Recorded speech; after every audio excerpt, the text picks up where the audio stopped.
Repossessions. When it comes to repossessions, you want to dispute any inaccuracies you see on there. So what you see in your consumer report, that balance, that's called a repossession deficiency balance. Now, there's a few things you need to know about a repossession. The first thing we need to know is state repossession laws and federal repossession laws. Now, in conjunction to that, you should have gotten what is called, well, before we get to the pre-sale letter, was there a breach of peace? So let's say they repossessed the vehicle. Was there a breach of peace? And a breach of peace is simply this. Let's say the repossession guy came, they're taking the car, you're protesting, no, no, no, stop, don't take my car. You jump on the car, you're in the car, you're arguing with the repossession guy. That's called a breach of peace, and they cannot take the vehicle if there's any altercation where there's a breach of peace. That is a violation, right?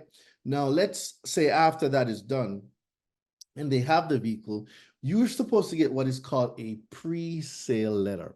A pre-sale letter tells you, the debt obligor, where the item, or where, in this case, your car, where your car is going to be sold at, the right of first refusal, meaning that if you make all of these payments, you have the ability to get the car back as long as you make current on all the payments.